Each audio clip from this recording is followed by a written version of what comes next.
One. Hello, ladies and gentlemen, and welcome back to Inside Movies Galore. I am one of your hosts, David Straggy, and here we have a movie tonight that'll be hosted by none other than Dustin himself. Originally called. No, wait. Why don't you tell us what the real name of this movie is? Well, tonight's movie is one of my longtime favorites, based off of a short called Night Shift.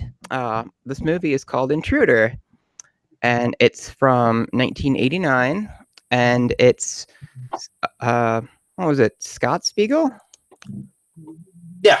Scott Spiegel. For some reason, I thought his name was Steve at the last second. Like, I've been looking at it for hours, and it's like, why Steve? Anyway, this is Scott Spiegel. This is Scott Spiegel's first movie. Also, ladies and gentlemen, before we go ahead, this will be our last broadcast live here on here on YouTube. So keep that in mind. The end of an era. Well, and the end of Slasher Month, which we'll still be going on YouTube. Oh yeah. We just won't have all the fun of these chaotic live reads. Anyway, moving on. So this is Scott Spiegel, a friend of Sam Raimi, who I think he co-wrote Evil Dead 2, right? Well, this is his first movie from 1989. He was kind of rooming with Sam Raimi and a couple of other huge directors at that point in time. Sam Raimi, Ted Raimi, Bruce Campbell, they're all in this at one point or another. Mm-hmm. And anyway, as we get completely lost and derailed already. So, the premise of this is a really straightforward slasher, in that it has... We're not going to spend a whole lot of time on plot here. So, the synopsis is: a mysterious killer hunts the night shift crew of the Walnut Lake grocery store, killing them in varied and immensely brutal ways. And that's really all there is to it. So, I think this is... Whenever people ask me about slashers, I give them this movie as my favorite slasher, because it's very to the point. Like, the killings are really nasty. Like, the effects are good. Like, basically everything about this movie works very well, and it has a very simple structure too.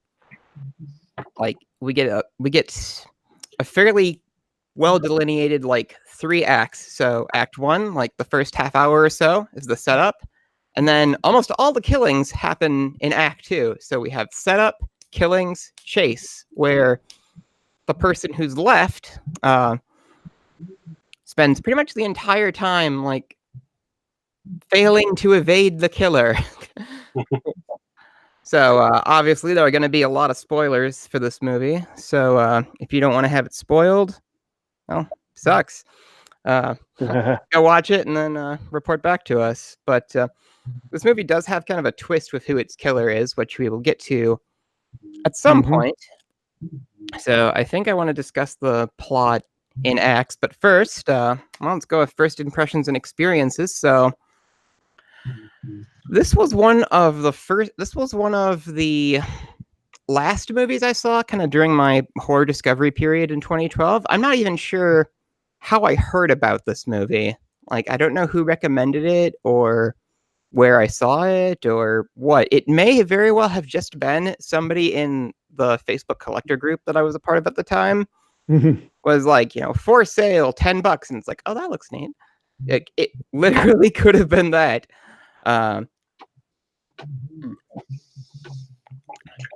So I saw this before I knew who Bruce Campbell was. I saw this before I knew about Evil Dead. Like, it really was like a very new period for discovering this genre to me. And I think that's partially why it has like such fond memories too, because it was like, oh wow, we can go really nuts with this because the kills were all like memorable and just insane.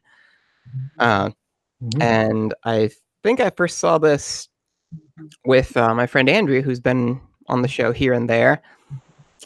And so a little bit of a early spoiler, but part of his first impression kind of ties in with my first impressions. It's like, wait, but we saw him die. Was one of my more remembered parts of my first viewing of this. And I mean, I just love everything about it. So nothing but positive memories associated with this movie. And like, I finished watching it and I was like, wow, that was awesome. So, because I think this was one of the first like pure slashers that I saw too. So, yeah, kind of important to me in a lot of ways. Who's next? Well, I guess I'll go. My introduction into this was actually kind of random. I picked this up on a whim. I think it was like $3.99 at for the full moon DVD at like half price books here. They'd often have like certain films where they had like tons of like extra movies or whatnot. They'd put them out for like $3.99 or $6.99 or something like that. So I picked it up on a whim. And I ended up enjoying it entirely, but for some reason I seem to still remember that Bruce Campbell's name was all over the freaking cover, and it's only in it all of 3 minutes. So Even that, like, did you time it? I did not. I should one of these times. How much did you clock it at? I clocked roughly 2 minutes or so, but I wasn't paying. I couldn't find my stopwatch in time. It's like, But, what to do? But I found this film very straightforward. Watching it again, I find that I liked it a little better than last time because when I was first watching it, I was probably I was probably 17, 18. I wasn't really paying attention to the entire story, but I was paying attention to I did pay attention this time around, and there are definitely some quirky things in it. So I mean, this was definitely pre-Xena for one of the characters. So for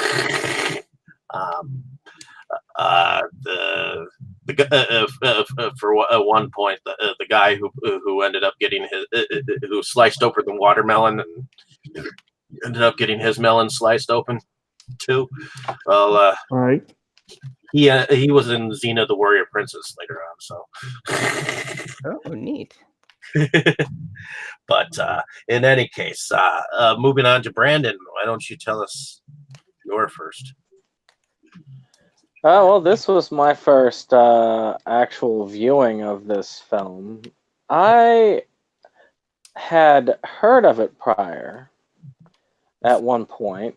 When I had been watching some other horror film, I don't know what it was, I actually saw an advertisement for it. Cat, get off. Okay. Sorry, cat just jumped up. Any case, I had seen it and I thought, this is kind of cool idea. A killer loose in a grocery store. And I thought the concept was actually quite cool. I enjoyed that. So I was very eager to see it. And then, of course, this gave me the excuse to go ahead and purchase the Blu-ray. My first, it has a lot of good special features and all of that. I wasn't really that impressed. It sort of came across to me much like Psycho had come across to you, Dustin. I wasn't. Oh, except I'm not angry at it. It just, I didn't feel as impressed by it. I felt like maybe it was just I've seen too much elsewise, or I had too much build up to it. But I just it took me about 2 watch throughs. And maybe I need a third one. but I just I didn't feel all that impressed by it. It's unexpected. So it has a lot of like energy to it, at least in the second act. It does kind of cool down a little bit too much in during the chase sequence, when it becomes almost a totally different kind of movie. But we can go into that in a little bit. So how about you, Jake? Well, this was undoubtedly my first viewing of this one, and I'll be honest, I was unsure almost up until the end if I would watch it, just because your own description and what little I knew of the film's rep had me thinking, I don't know. But I did go ahead and watch it, and it is interesting. It does have some good things going for it. I'm not blown away by it, and I'm not sure I'll be in a hurry to see it again, but it did have some things going for it. Well, the one thing that you gotta realize about one thing in the film that I wanted to point out before in the whole process, there's this film was filmed on location in Bell, California, I believe. Correct, Dustin? Correct. I know it was in California.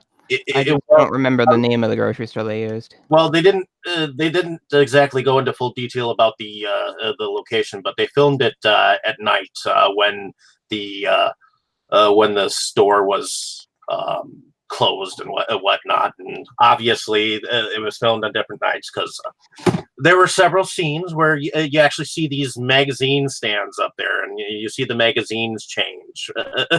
Oh, nice! I did not notice that. But this was actually based on a similar store and a similar setting in Scott Spiegel's work past. And you know that story that he tells about the head in the sandwich in Right. your hand. Well, that was actually used. A line used previously in one of the Coen brothers films, Raising Arizona, Which we previously did on here. Oh, nice. Nod. I love the nod to the Coens. That was a good part. which is interesting because not only was Sam Raimi rooming with Scott Spiegel at the time that this was being filmed, he was also rooming with the Coen brothers in the same house, so or the same apartment building. They might have roomed all together at one point in time. Yeah, I was going to say, I don't know if they still were at this point in time. Well, that's what Wikipedia says. So I don't know whether that's entirely true or not. But at the time that this was being filmed, they had all been rooming with each other. And then eventually, Scott Spiegel eventually went and formed that company with Eli Roth. So, but anyways, thing about this film that I like the most is the fact that it is a supermarket themed film where it's all based in one location, one supermarket location. And I don't think that a lot of horror films have that attached to their resume or ensemble. I mean there was that supernatural Stephen King one called The Mist, which had to do with a supermarket, but not to the extent where they had a killer killing everybody who worked there. But anyone else have anything else to say? I think we got everybody's first impression.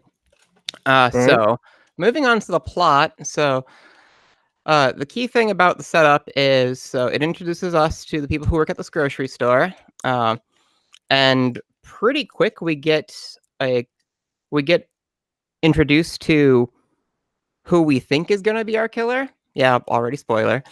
So one of the girls who works there has this creepy ex who's just kind of hanging out. And when they tell him to leave, like there's he immediately like a fist fight. Like he hits her, and then everybody in the grocery store like is basically fighting this one guy.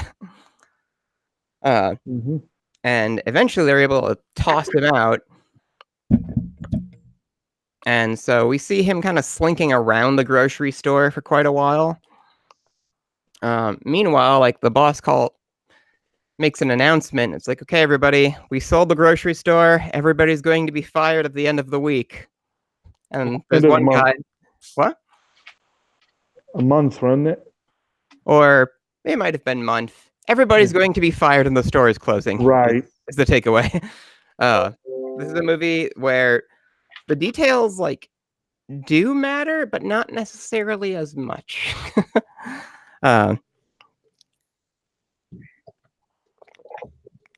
So anyway, we get a lot of tension building until somebody goes outside to load up a customer's car. And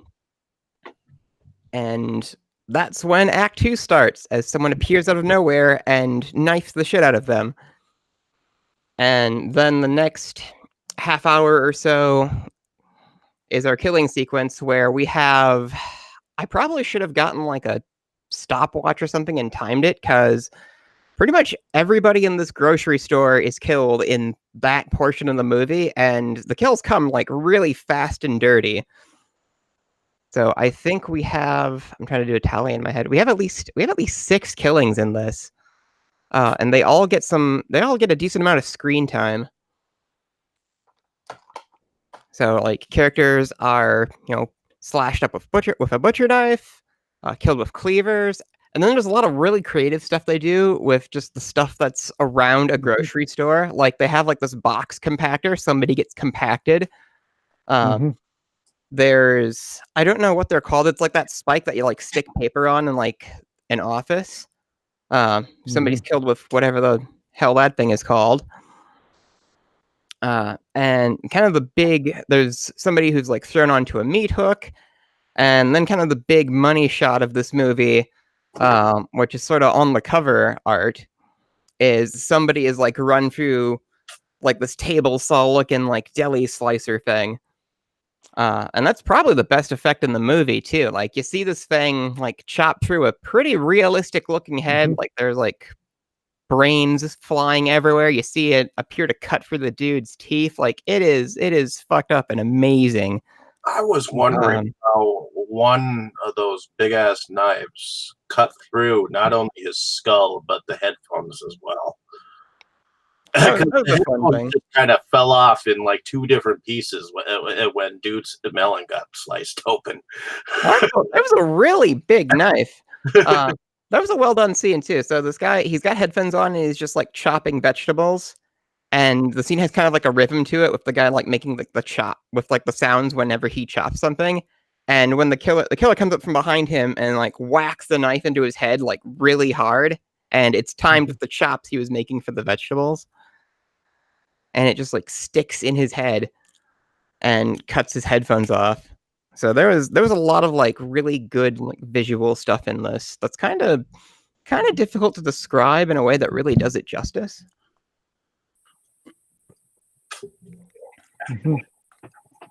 So, but anyway, so all these people die, leading to of our revelation. Like the entire time we're supposed to think that, oh, it's creepy X who's been like looking around. So we see one of the characters get in a fight with him, and the X smacks the guy in the head with a hammer, and we think, oh, okay, we just saw him die. We were wrong. And so the reveal of the killer is done pretty well. So as the last survivor is running away from the killer, she has a meat hook, like one of the little like handheld ones, and she's trying to fend him off. She like whips it into his hand, and so she's trying to escape the store, and creepy guy surprises her. She whacks him in the neck with the meat hook, and he goes down. And then one of the other store employees comes out, And it's like, it's okay, you know, I'll call the police. And while he's dialing, she notices that he has the hole in his hand from the meat hook. He notices that she notices, and he hangs up the phone, and it's like, oh my God. Like, that was genuinely scary the first time I saw it. And even now, it was pretty like, oh. Yeah. Nah. Anyway, so the next, the most of the movie after that is her like hiding from him in the grocery store while he just kind of messes with her. Like, there's one scene where she hides in what looked like a locker. I think it might have just been like this like arrangement of shelves. There's a bunch of broken bottles on the floor. And when Creepy Guy hit her in the opening scene, in the early scene in the movie, he gave her a nosebleed. And so the killer doesn't know where she is. She's hiding like in this locker looking area, and her nosebleed's been acting up the entire movie. So a little bit of her blood like comes out, falls out, and gets into like the puddle on the floor, and just taints it enough for the killer to notice and figure out. It's like, oh, you're in that locker. It was kind of like Dead by Daylight, where if they hide in a locker and they're bleeding, like blood will come out. It will drip a little bit out of the bottom of the locker. And I was like, oh, that's really cool. And that was very well done.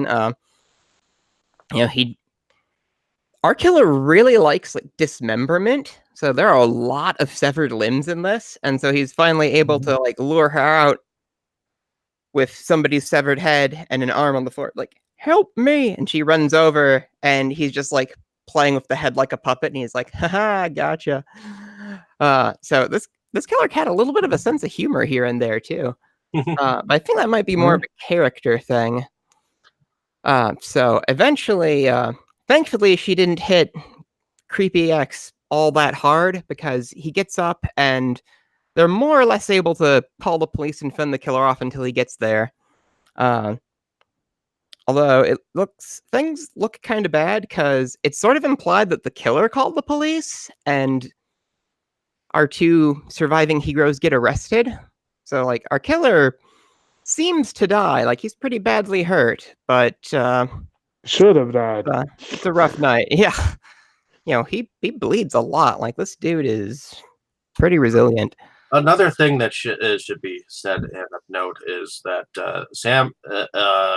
Scott Spiegel was very into the Three Stooges at the time, so he actually used one of the characters from the Three Stooges sorts by the name of Emil Sitka, and he always said the line, "Hold hands, you lovebirds." Yeah, that was in here. And that old man, well, that was Emil Sitka, who was originally from the Three Stooges sorts or whatnot. So it's even on his tombstone, "Hold hands, you lovebirds." Oh, is that the guy from the very beginning? Yeah. These two are. Well, here, you tell the story, Dave. Well, the old man, he's walking out, and he I guess he's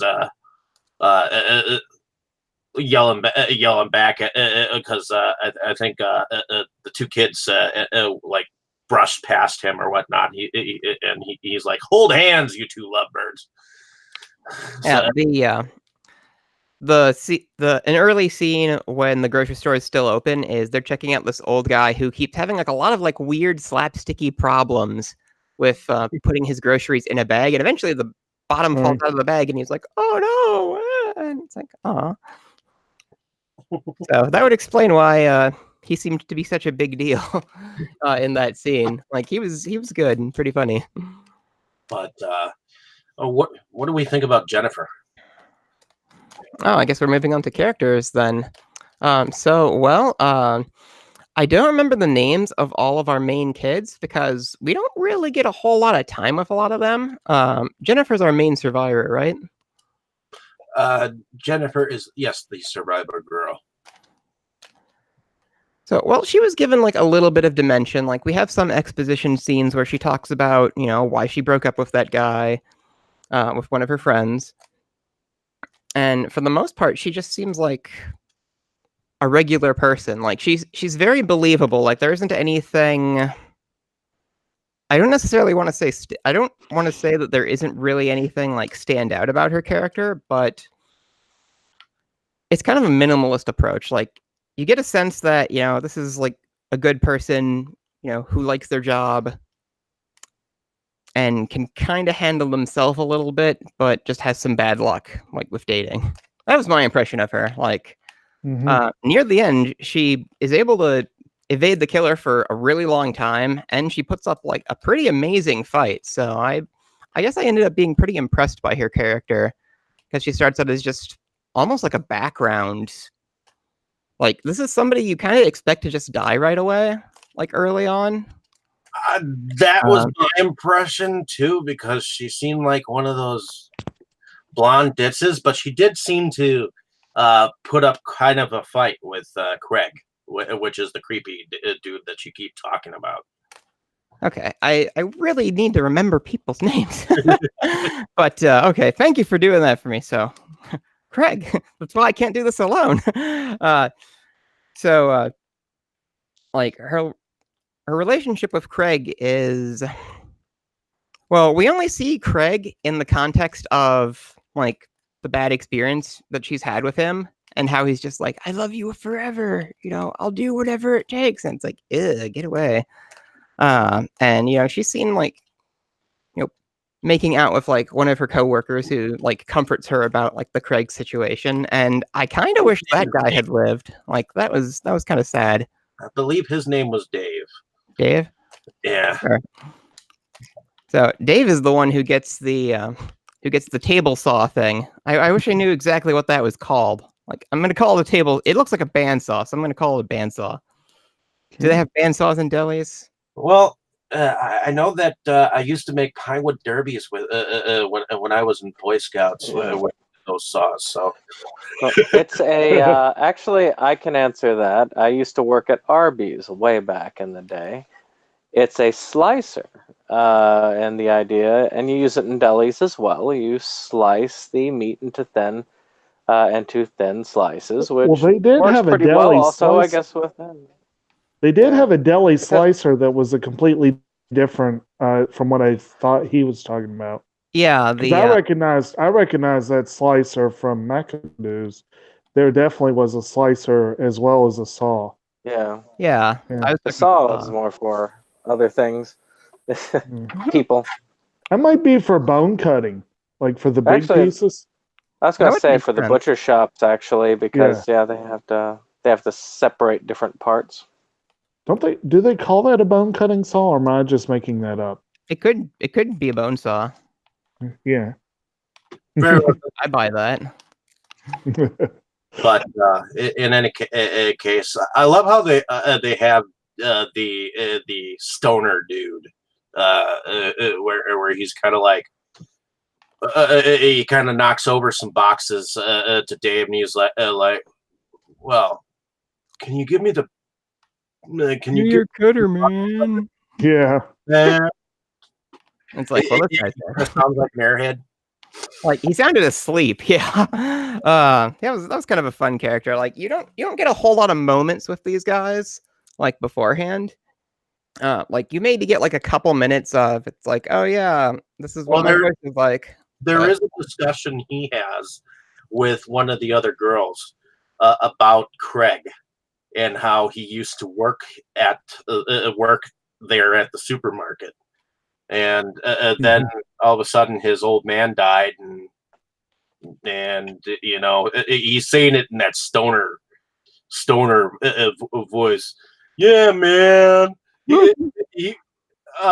Craig used to be like a cool dude, man, and until his old man died, and then he started like borrowing from me, and it kind of had that surfer quality to him. So I remember that scene now. I was kind of distracted by how it was shot because did you notice like the angle was like above and to the left and it kept kind of like changing? Like it was bizarre. Well, I like how there were some different shots. There were a lot of cool shots in here. I think I got distracted by that a lot, actually. There were shots that apparently were like above the store. There were There were shots like that were from below. Like there was a shot that I think where Jennifer was sweeping, and it was like a shot looking up at her while she was sweeping or something like that. That was kind of cool. Right. Somebody was on a rotary phone, and there was a shot from inside the rotary phone. From like yeah, there were behind some the dial. really cool oddball camera shots. I did think that was interesting. So whoever was on camera was definitely working some cool angles for the film, which kind of goes to the tone. I mean, there were some camera moments where it went to the like you were the killer kind of moments. Yeah, So, there were the killer POV things that the slasher series genre is known for. Probably one of my favorite camera tricks I'll go ahead and mention was was when you had the guy who you later find out is the killer, and he's looking at the there's like a doorknob that appears to be ticking ever so slightly, and the camera's ticking with it, as you know, and you just see his angle change. I thought that was kind of a fun little trick. That was that was kind of cool. Where that's where they made you think a moment, because that was that Billy guy, the Billy Roberts guy, the co-owner. That was the no, well, spoiler alert, was the killer in the end. But he when he was going through that hallway, and you saw him look at that door as it was clicking or right. whatnot. You later saw that same door clicking when it went to the other the other co-owner too. So they used that a couple of times there. So no. Anyway, I guess we're trying to get back to character. So since the character with kind of the most character was actually our killer, so let's talk about him before the reveal. So he's the co-owner of the store, and he's like really personal. He's like really charismatic. He talks a lot. You know, he's telling jokes in the break room, and he tells a story about when he used to be a firefighter, and he's describing like this accident that they saw, and pretty much the punchline is, you know, they were looking for somebody's severed head, and one of the other firefighters who was like eating a sandwich, when they started looking for it, he finds the head and he's just walking down the street with the head in one hand and he's still eating the sandwich in the other hand. Right. Which becomes a pretty eerie scene later on. Like, it's kind of funny. When I saw it with Andrew was like, I knew that was coming. So, because so the store closing has made him completely lose his mind. So he kills the manager, and then decides he has to kill everybody else who's there that night. And damn, he is a pretty good killer, and he's very talkative too. Like near the end, like when he's just hunting people one-on-one, like perfectly silent, like they basically don't see him coming. Now, with some of the kills, like he's like throwing them around, he's like carrying them into the compactor. He drags Dave? He drags Dave like down the stairs, like into that bone saw. It's like, it's a really active killer. And he just keeps screaming on the floor. It was kind of hilarious to me. Yeah, like it was sort of weird. So some of our characters, like our stoner character in particular, like he was really quiet most of the movie. He's like in that, you know, the stereotypical like, hey man, boys. But when like he gets grabbed, he's like, and it's like, oh shit, he's awake now. Yeah. Like, well, I guess it makes sense, but well, yeah, that might wake you up. Yeah, well, I did. Plays around with him for a moment. Go ahead. I did think that he was a well-placed killer.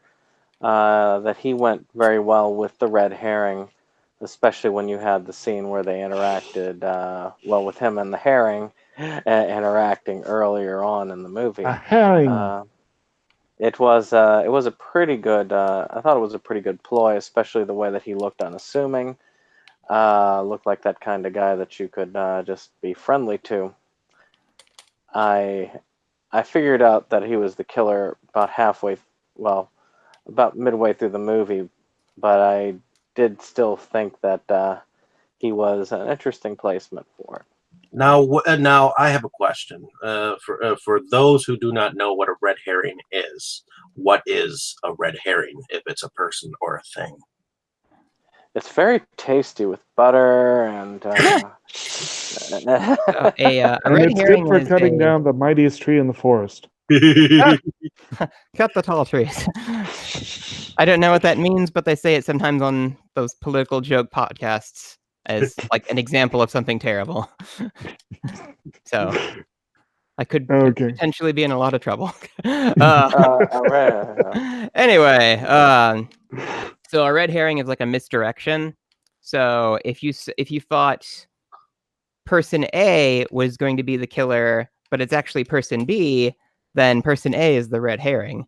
Mm-hmm. So, Right. and that's actually one of my favorite lines in the movie Clue, if anybody's ever seen that. Communism is just a red herring. Whenever somebody is like, I think I know what's going on, and they come up with like a conspiracy theory about like the USSR because it's 1985. I know there's a Sherlock Holmes case called The Case of the Red Herring. So, yeah. But anyway, so most of the movie is set up to make us think that it's Craig who's the killer. And there's a scene when what was Killer Guy's name again? Oh, that was Bill Robertson, I believe. Yeah. And believe it or not, Bill Robertson and the line, the hamburger, and the head were both used in Raising Arizona, like I said, which was same name. In 1987, 2 years before this film. Right. So, and it was used. The line was used twice in this film. Right. One thing I found kind of amusing was when you get that reveal, and like you said, Bill had a lot of fairly amusing comments, or at least like the part where he says, "I'm crazy about this store," that kind of thing. But like I like that part where she finds out the truth, or she's getting ready to find out the truth, and he's talking about where he's been. And he's like, son of a bitch knocked me out with my own hammer. I don't know. It just made me chuckle for some reason. I was like, yeah. I know. He was a kind of a funny killer when he talked, except for some of the lines. It's like, well, I guess one more person has to die now, and it's like, oh damn, yeah, and stuff like, you're a fighter. Well, also some of the things, he staged his kills. And I'll have to admit, some of those were scenes I kind of had to look away quickly because of the way he, like you said, he was a fan of dismemberment. They were really nasty kills. But there was like the one part where the guy was cut in half with the saw, and then he had the sign over the special half off. And this was, yeah. And then the other one of my favorite ones, I think it was the part Ted. You didn't really mention who the Raimi brothers played. I think Ted was the produce guy. Yeah, he was and Sam was the Ralph, I think his name was, who I think it was the butcher.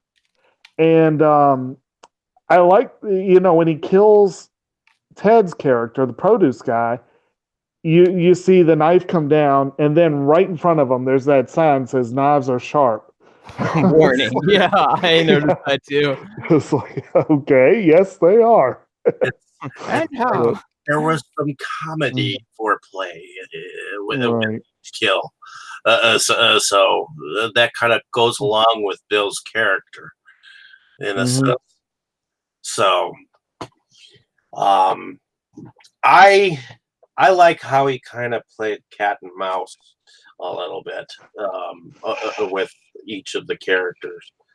No, well, at first it was just killing, but then he kind of played around a little bit, So, I mean, instead of just straight killing, it was okay. Let's play around this crunching thing for a moment. Make some noise over here. Or there was a really good moment where one of the characters opens the door to check something, and you hear like a metal sound. And when he closes the door, a knife that was on the rack behind him is missing. It's like, ooh. So there was a lot of little stuff like that, and he did kind of lurk. He did lurk around quite a bit in each of those scenes. And it's actually him doing it too. Like they show the killer like in shadow, but it's a little bit of a trade-off for like HD, because this kind of became like a straight to video thing. And in the lower resolution, you couldn't really tell. Like Sleepaway Camp has that problem too, where in some scenes you can see that it's you can see the killer even though it's supposed to be dark. But I thought it was good that they had him actually doing it the whole time to keep it consistent. So, and I'm guessing is that how you figured out that he was the killer, Brandon? Because you could like see his unique hairy arms in multiple shots.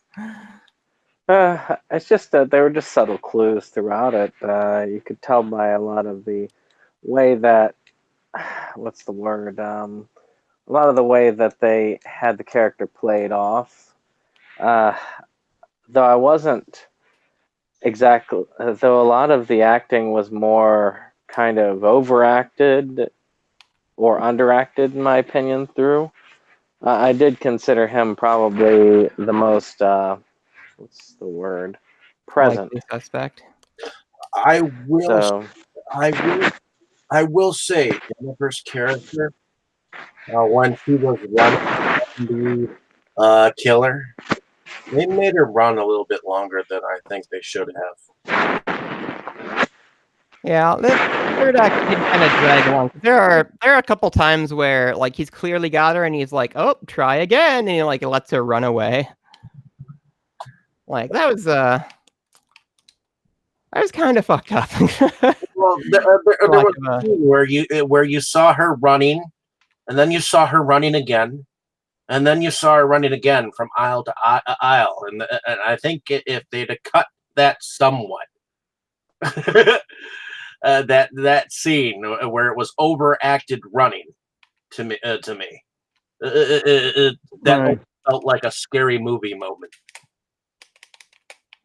I mean, it wasn't as bad where, they're going up the stairs and she's like throwing everything in the house at him. But yeah, I can see your point with how some of those chases developed.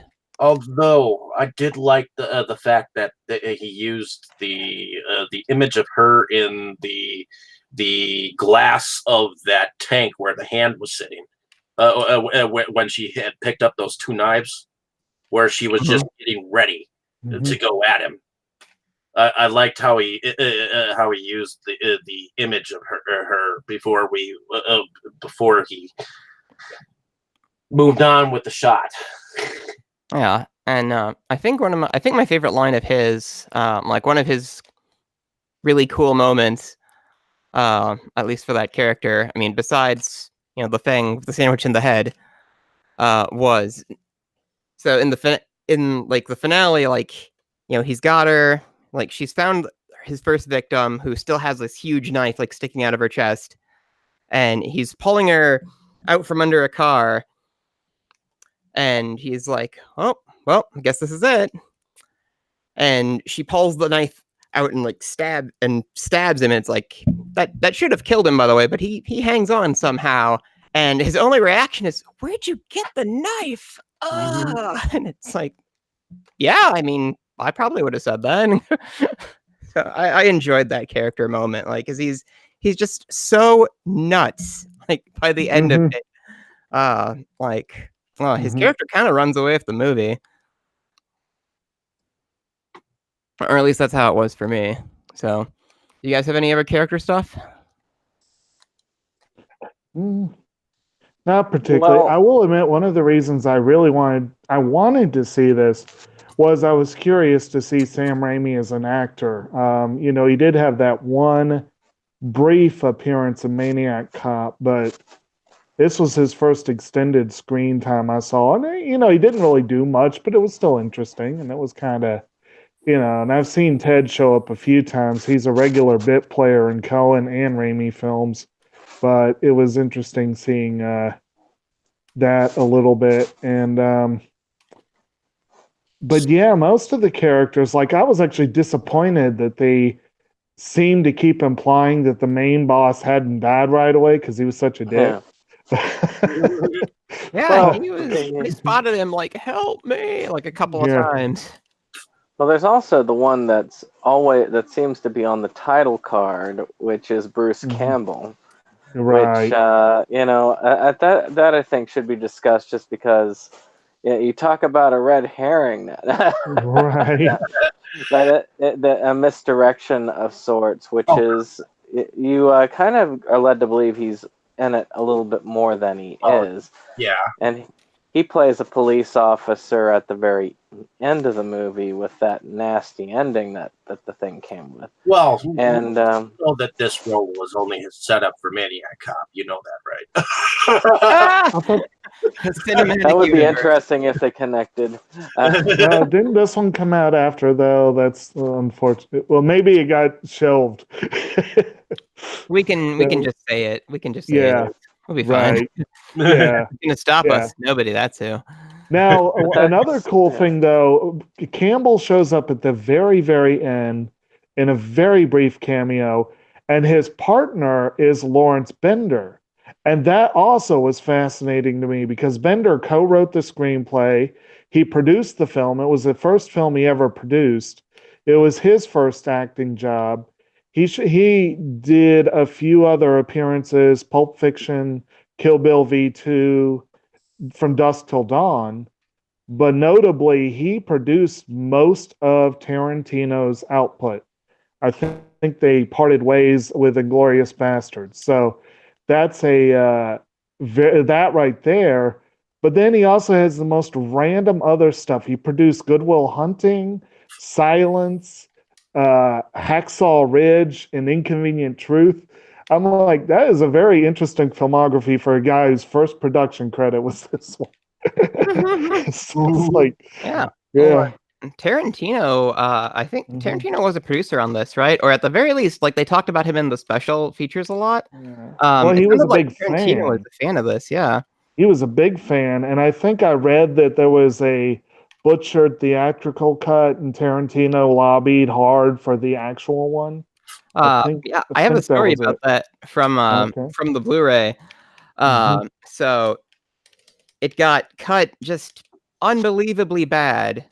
It got cut to the point that one version, like characters that seemed to just disappear because you were never shown what happened to them.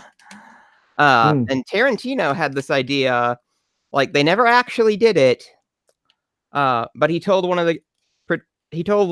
I think it was either Sam Raimi or Greg or Scott Spiegel. He told one of those guys, it's like, here's what you do.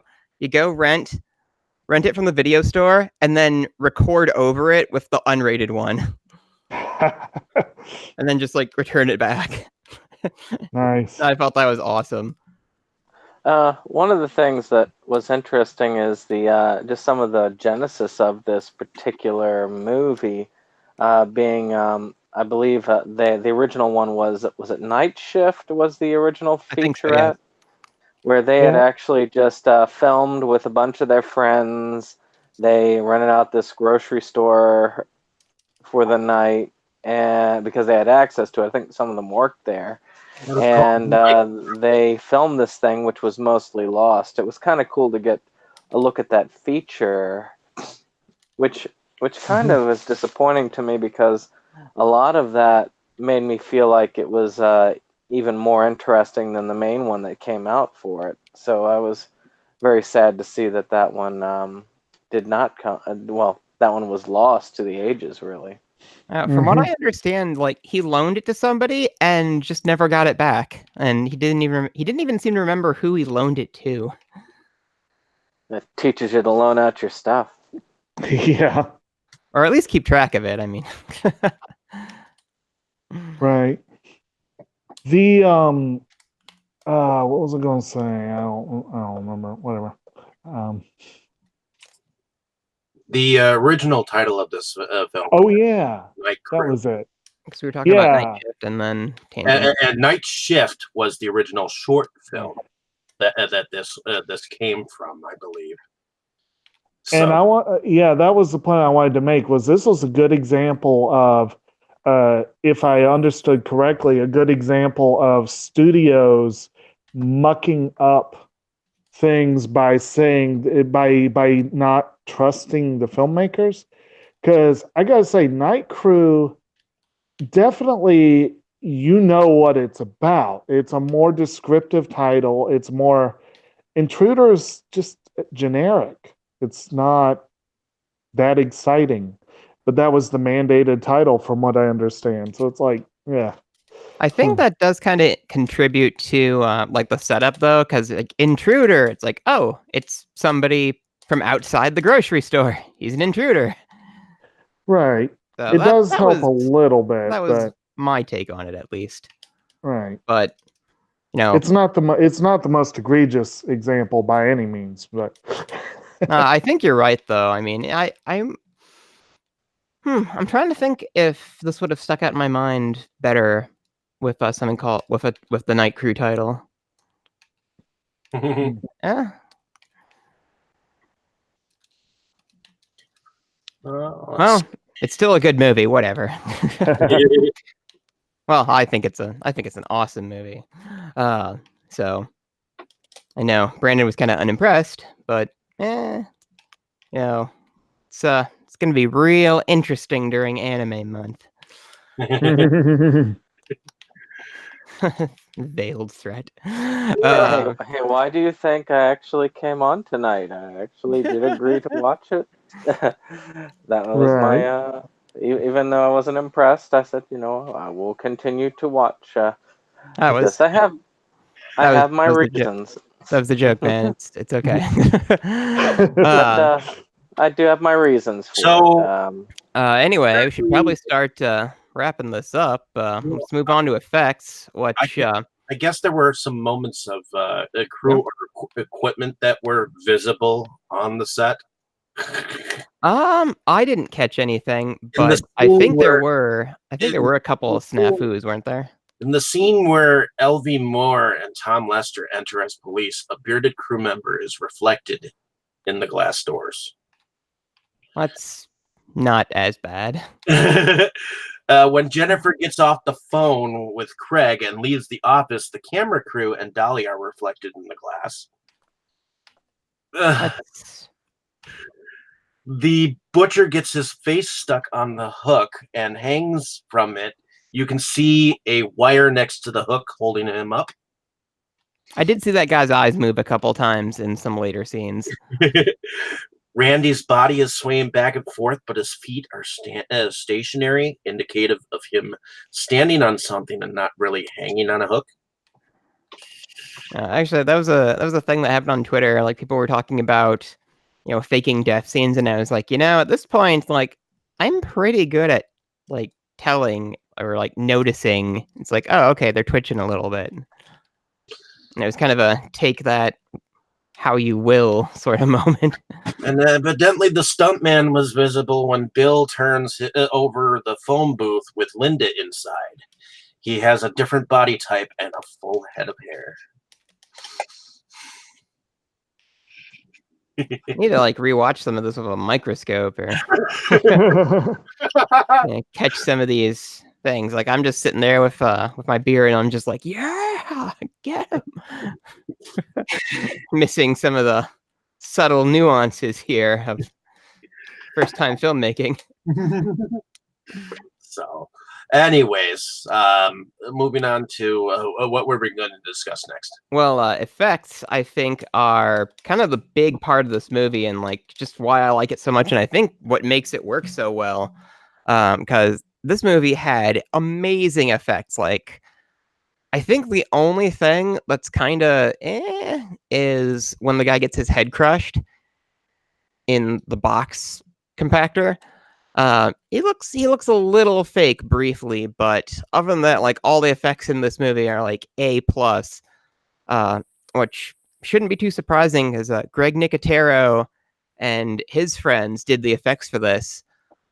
So I'm not sure if they were founding K&B Effects or leaving K&B Effects at the time. But in the story, as it was explained to, as the featurette explained it, was that they wanted to like try and do their own thing, and they needed a movie that they could like credit themselves with. And so when the opportunity for Intruder came along, I was like, okay, let's just do this. And they just blew it away. Like, there is, aside from that one thing, like everything in this movie, like I completely buy, like effects wise. Like, it just all looks amazing. Like, I don't think I can praise it like any higher. Like the scene where we find one of the victims, he's in a barrel half off and his legs are sticking out of it, and you can see like his intestines coming from like each side. Like, those looked great. Like, I don't think I have seen better gore like in any movie like since, like not even modern ones. So I mean, I just love the effects on this so much, like, and they really sell everything that's happening. So what do you guys think? Well, I'm not really seeing that Nick guy's name in Greg Nicotero. yeah, the Craig Nicotero's in the credits at all of this film. His name's Greg Nicotero. I'm not seeing it on this film on IMDb at all. So I don't know if IMDb is wrong or Greg Nicotero. He was in the makeup department. So Yes, Dave. That's yeah, but prosthetics. Yeah, I was seeing special effect. I was looking in the special effects section, and he's not there. So, but I mean, in a slasher movie, when you're cutting people's throats, what department like puts that stuff on them? yeah, makeup, prosthetics. Actually, I was gonna say with I know for you, Jacob, you had been for you it was the most potentially difficult because of the gore level. Right. I mean, when I was watching this, though I thought the effects were done in the right way, cutting away at the right moments to maximize the believability and all of that, I did not feel it was the goriest of films that I've seen, or anywhere near that. I mean, you yourself have the most problem with gore out of this, not Al Gore, but actually gory stuff. A different kind of gore. Yes, out of everybody here, I mean, to me, what did you think of it when you were watching it, gore-wise? Well, again, there were a couple parts that I didn't like seeing, and the couple parts that I didn't actually fully watch. But for the most part, I thought it was effective. I think the way that they did cut away when they did actually reminded me a little bit. One reason why I do not mind at all, in most cases, the violence and limited gore of Tarantino's films is that he tends to be very artful about what he shows. You know what I mean? Like, he does like flash cutting and creative editing so that you know what's going on, but you're not necessarily watching everything as it happens, So I like that approach. And some of the other films that I know that he is a big fan of, like one that I am trying to get on this channel, Battle Royale, was actually one that I enjoyed, that I know he was a huge fan of. They used those techniques a little bit. This one was kind of in between. Like, They didn't cut away as fast as I would have liked, but they did, and they were creative. And actually, that's one point I do want to make. The scene changes were extremely creative in this one, and I give them points for that. Like going from one to the next, they didn't really dissolve, but like what they would do to change from one to the other, like the scene of her sweeping, where the broom changes the picture. You know what I mean? Like, and the guy that got his head sliced, you cut straight to the melon. Things like that. It was creative, and I like that. I tend to like that as well. I like the creative capacity of the kills, where each one was different, and it wasn't all like the same kill each time. Each time it was different room, different and a different angle. To me, the reason why you Good like variety. correct, and I like the reason. The reason why I like some gory films is the fact that they once the killings start, you see it happen. You hear the grinding.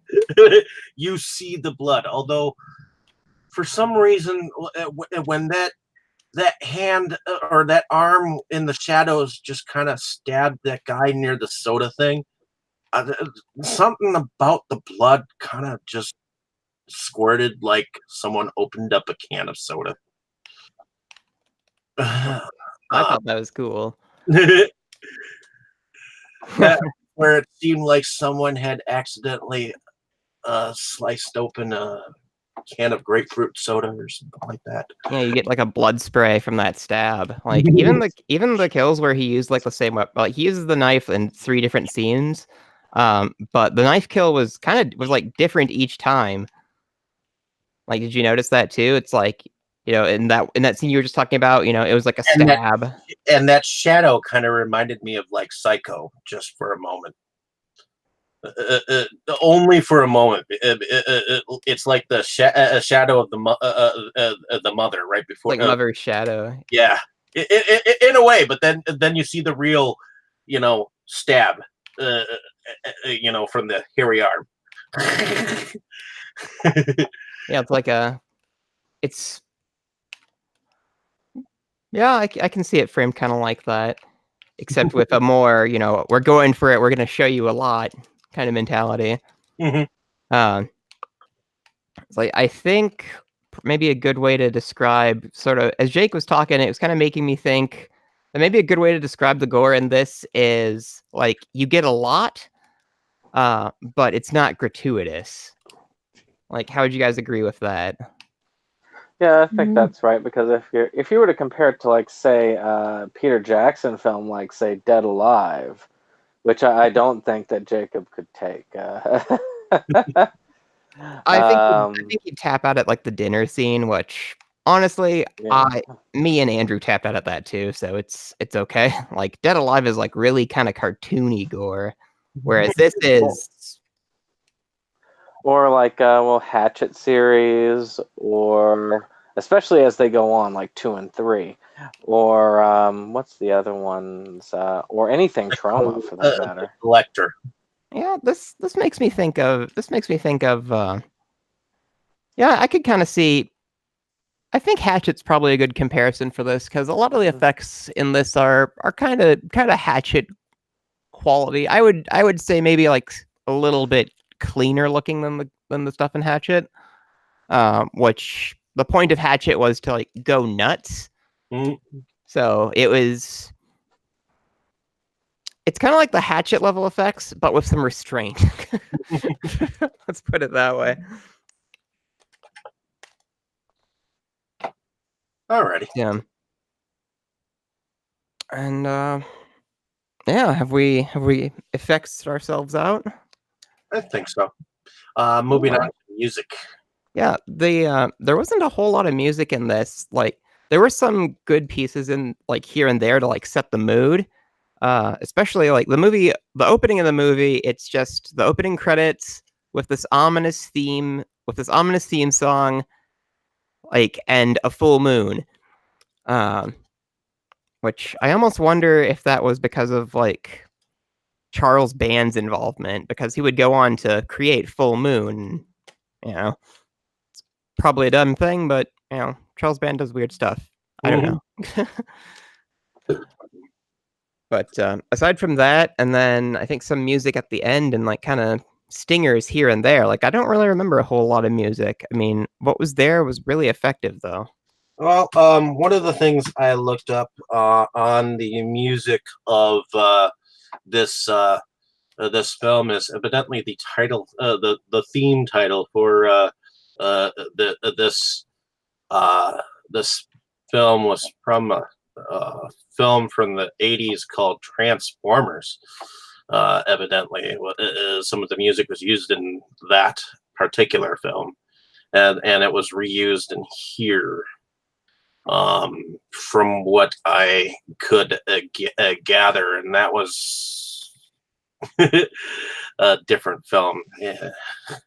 So, other than that, the rest of the music, I think it kind of went with what it was meaning to be. So,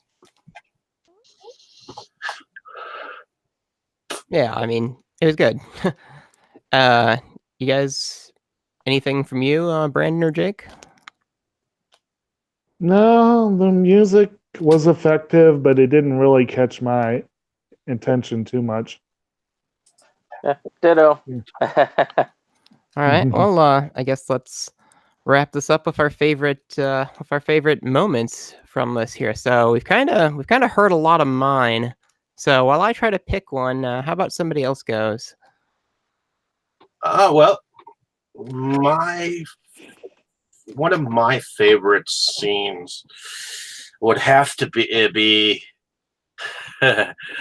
it's not a kill. It was more the conversation, like I said, with a guy who was like kind of like the surfer dude, where he was all about how he used to be Craig's friend, and then he stole from him. For some reason, I like that conversation because it was just the way he talked was just so spacey, so out there, you know.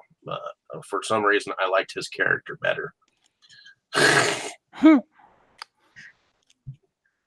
Well, for me, I think it would have to be the payoff for the severed head story, because it's such a crazy moment. It's kind of like, yeah, we have fully descended into madness. So that's what this movie is. And it sticks out with you too. So, yeah. What was that, Brett?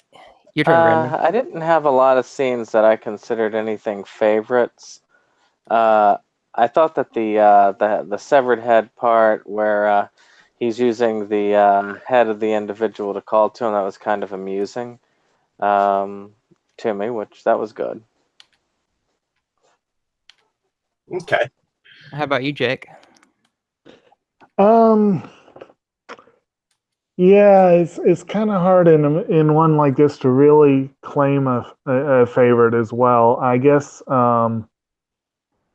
it's like a thing like you liked best.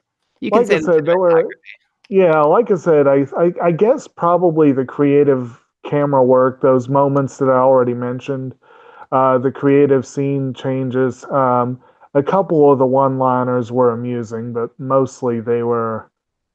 Yeah, and I did like the fact that a lot of it, I just like the way they nodded to the Raising Arizona, and the way they nodded to the Evil Dead, and the way they nodded to, you know, these people that I'm like, well, at least they have their priorities right in terms of who they, you know what I mean? Like, I did like that. There was one other person on the DVD release that they put that the woman that played the Jennifer's second cashier, Renee Estevez. they put her as the heroine of the film on the DVD release, whereas Jennifer's character was the heroine, which was another thing. So they marketed it all wrong to me. That was one of the big problems with this movie. Was just the totally random marketing that they had. A few people have commented on this came with like a 40-minute documentary on the Synapse Blu-ray that I have, and that was something that kind of kept coming up. It's like, they didn't know what to do with this, right? And just mistakes being made. Yeah, we forgot to mention. I think that I also find it interesting that was the sister of Emilio Estevez and Charlie Sheen, and it's like, I don't know that I've seen her in anything before, so it was kind of interesting to see that. But yeah, for some reason I thought that was when you said the sister of Emilio Estevez. For some reason I thought Pamela Springsteen, because she's also somebody's sister, and I don't know why I just made that association. Dumb. All right, so I think we've probably hit all the boxes here, guys. So hopefully you had fun watching it. Like, it sounds like you guys at least got some value out of it, even if you didn't like it all that much. Right. I believe each film that has been made or attempted to be made at least has something good in it. In retrospect, everything has value. Everything has value in some way, shape, or form. A circus of value. Everything is awesome.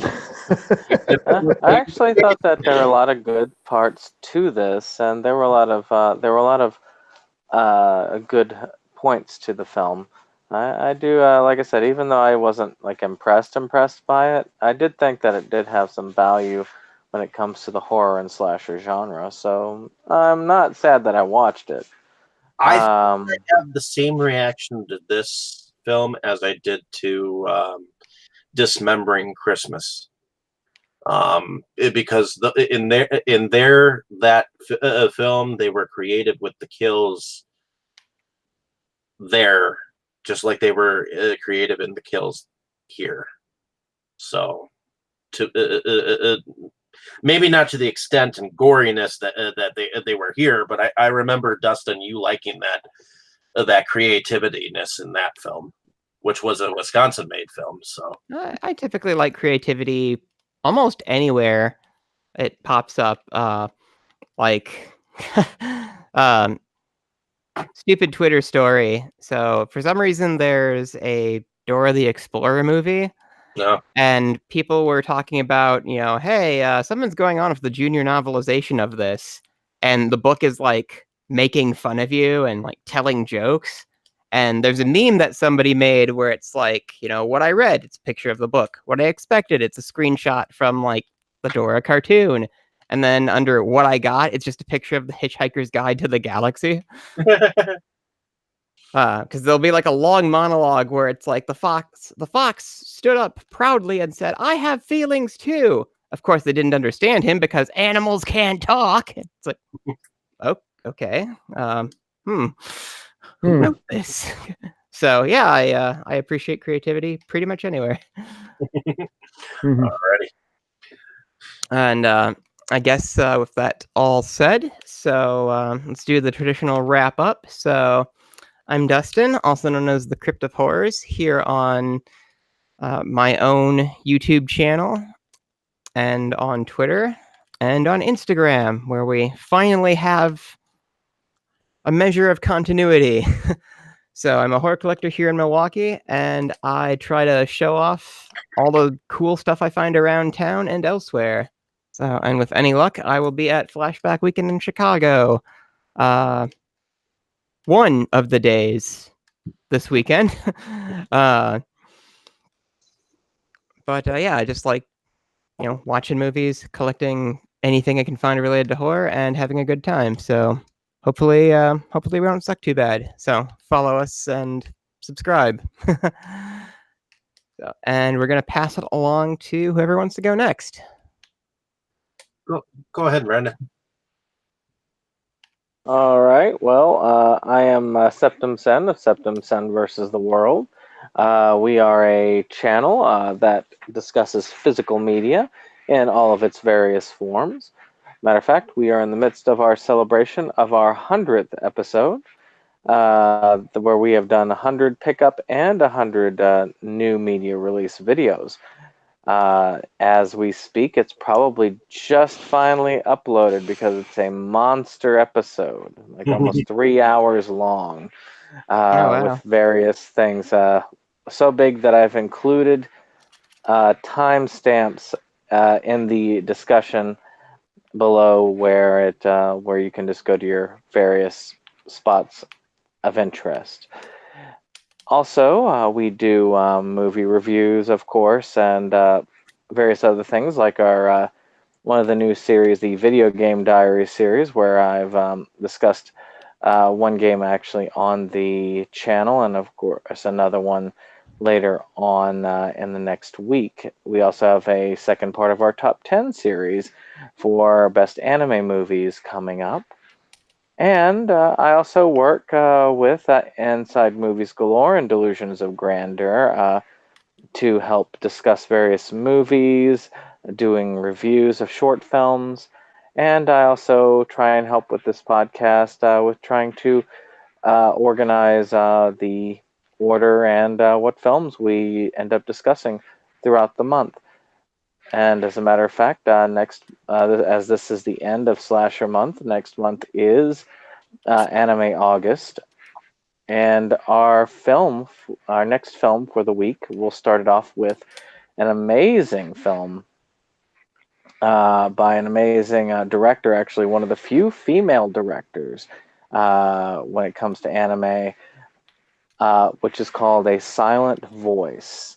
This is also important as it is produced by Kyoto Animation, which was unfortunately the victim of the fire that kills now. It's up to 35 people who had died in this arson.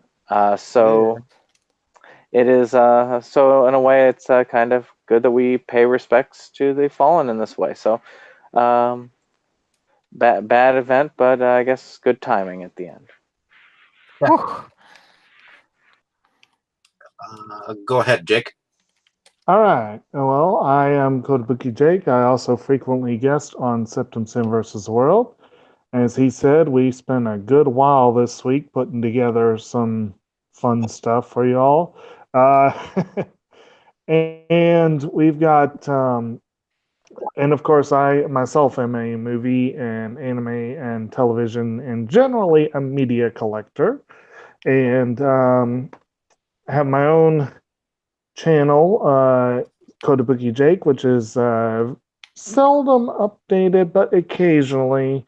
And it is dedicated to nature and the natural world. So it's mostly just kind of videos from out and about in the wild. And obviously I am frequently here on the show with you guys. And I admit I will have more to say on the upcoming videos than I did this week, but yeah, it'll be fun. This way it gets a lot of interests that you guys are interested in, and it introduces us to some of the animations that are out there. So anyways, my name is David Straggy. I have run Inside Movies Galore and Delusions of Grandeur, but I am not the only one who runs it. I kind of run Inside Movies Galore with all of you. And I thank you for the opportunity to discuss these films with all of you. And hopefully the rest of our listening audience has listened to us and taken their own take on these films. And we all learn something as we go. So whether we like these films or hate them to their bitter core. So in any case, like Septum Sin said, next week, a silent voice. So stay tuned for that. I'll definitely have some more reviews once I get some of my room in order. And yeah, so definitely check out some of those. I definitely check out the new Twitter for Delusions of Grandeur. That I started building up. So I'm taking your advice, Dustin, and seeing if Twitter works for either Inside Movies Galore or Delusions of Grandeur. So, other than that, stay tuned for more episodes. And next week, we will no longer be live as YouTube sucks for taking this live streaming away. So, in any case, enjoy. And have a great day, evening, or morning, wherever you are, and like, share, and subscribe.